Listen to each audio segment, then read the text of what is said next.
नमस्कार। आजको यो भिडियोमा म हजुरलाई कारोबार मोड के हो र यसलाई कसरी चलाउने भन्ने सिकाउन गइरहेको छु।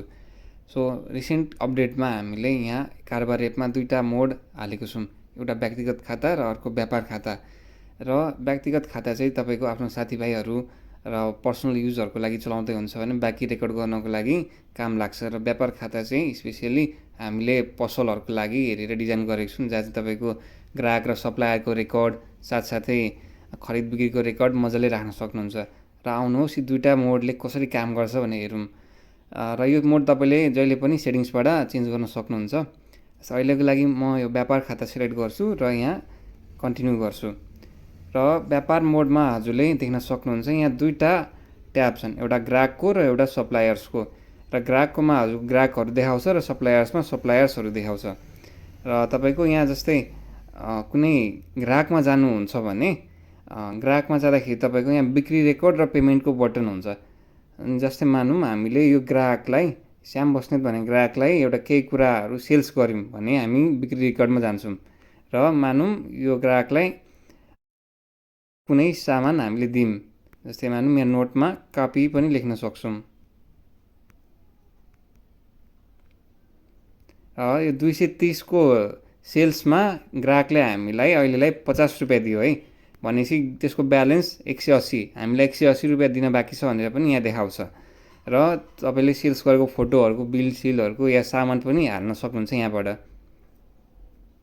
र यसै गरी हामीले यहाँ हाल्नुहोस्मा क्लिक गऱ्यौँ भने यसरी हाम्रो ग्राहकको खाता यसले देखाउँछ। र सर्वप्रथम यहाँ हाम्रो ओपनिङ ब्यालेन्स 900 हामीले पाउनुपर्ने र हामीले एउटा 230 को कपी बेच्दाखेरि त्यसमा हामीले 50 रुपियाँ मात्र तिरेको थियो, त्यसो भएर 180 बाँकी थियो। र जम्मा यता टपमा हेर्न सक्नुहुन्छ भने हामीलाई यो ग्राहकले 1080 रुपियाँ तिर्न बाँकी छ। र यो ग्राहकलाई यहीँबाट म्यासेज गर्न सक्नुहुन्छ या कल पनि गर्न सक्नुहुन्छ। र मानौँ यो ग्राहकले आएर अर्कोचोटि आएर हामीलाई फेरि 100 रुपियाँ तिर्यो भने हामीले पेमेन्ट लिनुहोस्मा जान्छौँ र पेमेन्ट लिनुहोस्मा 100 रुपियाँ भनेर हाल्छौँ। र साथसाथै यहाँ नोट र मिति पनि हाल्न सक्छौँ। र यसमा हाल्यौँ भने र त्यो ग्राहकलाई हामीले अघिको एक मध्ये 100 रुपियाँ तिरिसक्यो, अब हामीले त्यो ग्राहकबाट पाउनुपर्ने 980 भनेर यहाँ देखाउँछ। मानौँ अर्कोचोटि आउँदाखेरि चाहिँ त्यो ग्राहकले फेरि यो 980 नै तिर्यो भने हामी पेमेन्ट लिनुहोस्मा गएर 980 भनेर हाल्छौँ। र हालेपछि यसको खाता क्लियर भनेर चाहिँ देखाउँछ। सो यो ग्राहकहरूको मोडमा चाहिँ बिक्री रेकर्ड र पेमेन्ट लिनुहोस् भनेर यसरी बिजनेस खातामा चलाउन सकिन्छ। र अब आउनुहोस् सप्लायर्सको यसमा कसरी काम गर्छ। भनौँ हामी यहाँ साइल काकी भन्ने सप्लायर्समा गयौँ भने हाम्रो ओपनिङ ब्यालेन्स 650 तिर्नुपर्ने छ। र मानौँ हामीले यो सप्लायर या साउ जे पनि भन्नुहुन्छ त्यो उहाँको मध्ये फेरि एउटा खरिद रेकर्ड हाल्छौँ। खरिद रेकर्ड यानि कि पर्चेसमा मानौँ हामीले 5000 को कुनै सामान लिन्छौँ यो सप्लायर्सबाट र 5000 मध्ये हामीले कति तिरेको छौँ त त्यो बेला त्यो पनि रेकर्ड गर्न सक्नुहुन्छ। मानौँ हामीले 4000 चाहिँ तिर्यौँ अनि 1000 चाहिँ बाँकी छ है। सो यो हाल्न सक्नुहुन्छ। साथसाथै यहाँ नोट पनि हाल्न सक्नुहुन्छ र कुन मिति हो बिल नम्बर पनि यहाँ हाल्न सक्नुहुन्छ र स्टक पनि हाल्न सक्नुहुन्छ है। र यसबाट हाल्यौँ भने अब यहाँ देखायो जस्तै 5000 मा त 4000 हामीले तिर्यौँ यानि कि 1000 बाँकी छ भनेर यहाँ देखायो।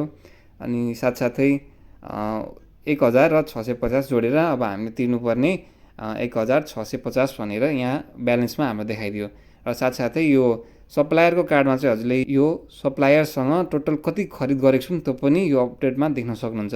साथसाथै सप्लायर कल र मेसेजको अप्सन पनि छ यहाँ। र मानौँ अब साउले हामीसँग पैसा उठाउन आयो या हामीले पैसा तिर्यौँ भने मानौँ हामीले अब 1200 जति चाहिँ हामीले दियौँ भने दिएको रकममा हामी थप्न सक्छौँ।